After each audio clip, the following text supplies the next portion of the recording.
Hello to all my American Horror Story historians. My name is EJ Marino, and we have a new episode of we have a new episode of American Horror Story double feature. Let's get into it right now.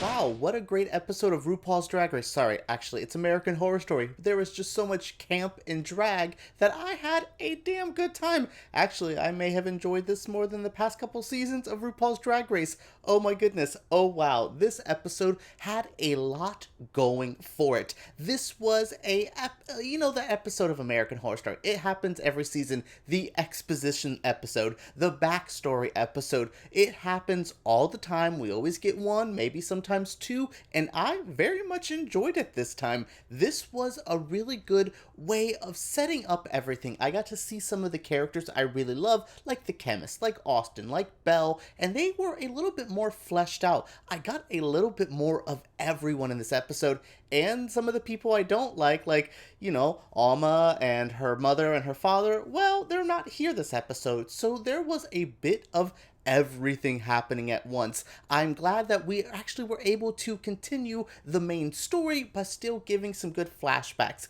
That's how it should be. We should be progressing stories while also still filling in some of the blanks that we had. That is all very good. It really made it an entertaining episode. We have some amazing performances. Macaulay Culkin is still at the top of his game. Frances Conroy, we will be talking about her in a bit. She is a star. We have a little bit of Evan Peters. We got more of Angelica Ross, some Denis O'Hare, some Billie Lourd. Yeah, this is jam-packed with so much goodness. There is just a lot to talk about, so let's get into it already. The episode begins with a 5-year title card. We are going back in time, and we are seeing the chemist first moving in to the Provincetown setting. It's really fun to see her kind of getting the lay of the land. She's looking at this new house, which is being introduced by Denis O'Hare. I don't know his character's name, so he's going to be called Denis O'Hare because he is, and he's just playing a pretty typical role for him here. Yeah, he's the one who's helping her move in. She has these very specific requests like, hey, ventilation, hey, what's this like, what's this? And he was like,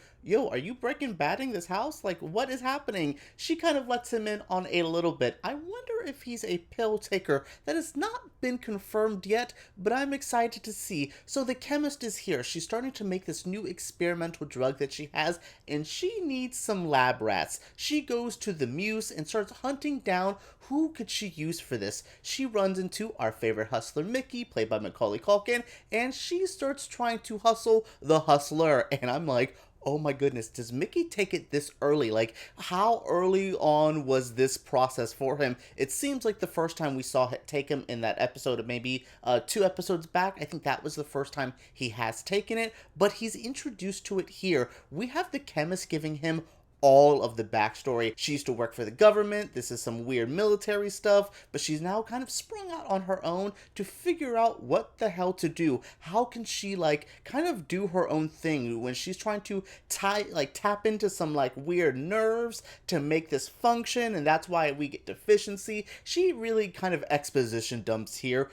It is a lot, but mostly what I gained from this is she needs a clientele, and Mickey starts sending her one, and yeah, the poor guy who gets to be patient zero, poor boy, oh my goodness. Mickey decides to send one of his friends who is a performer at the lounge, and he says, hey, go check out the chemist. She might have something to help it. We get a little bit more of a backstory, or at least the more coloring in how long TB Karen and Mickey have been friends. They were getting along here, and I love their interactions together. Still not enough TB Karen, but that is fine. I know Sarah Paulson was doing 180 other Ryan Murphy things at this time, so I understand. But yes, Mickey sends this guy to the chemist. He starts taking the pills, and yeah, the guy is not looking too great. We'll get into him in a second because we have to talk about the introduction of Belle Noire. She is this author, but not the beautiful, fabulous woman that we know. It's still Frances Conroy, so she's still beautiful. But yeah, she isn't as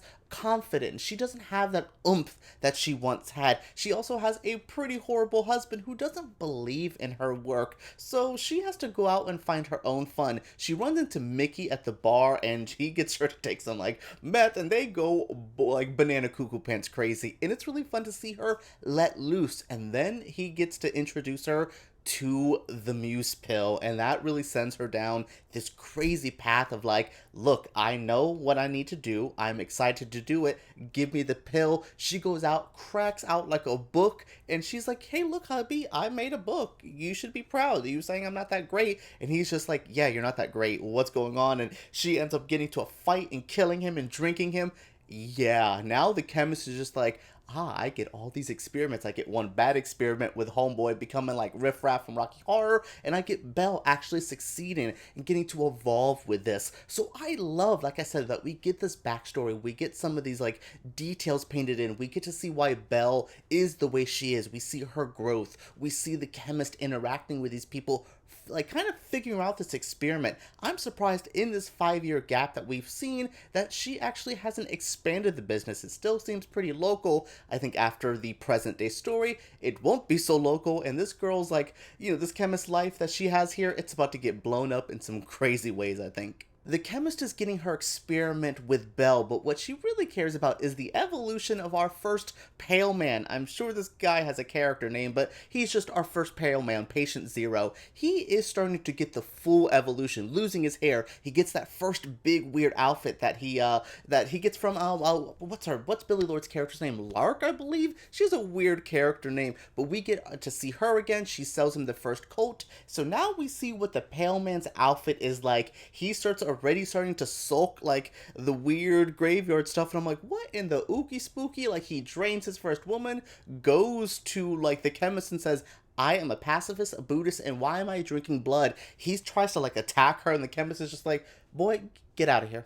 Leave. You are a creepy, weird Pale Man. I told you you weren't that talented. Now leave. And she's so cold, and I love the bitterness that she has. She's still that way with Belle a little bit, but I think since Belle's working right, she isn't as harsh with her as she is with the Pale Man. The Pale Man is on his own, just sulking around, being gross and crazy, eating people up, and then we get to do another time jump. Now 2 years. So wow, what has happened? We have the Pale Man running around. We actually have Belle being a best-selling author. She gets her teeth. She's starting to figure out what she's doing with her life, and she's confident. Gets her makeover and goes to a drag bar. This drag bar leads to the crazy ending of this episode. One of my favorite parts of this episode is this ending stretch where we get to see how Austin and Belle met each other. I love their relationship in the present day story, and it seems like they have been bonding since they met at this 2-year kind of jump. It's really interesting. They are like kind of already bonding. It's just the weird connection.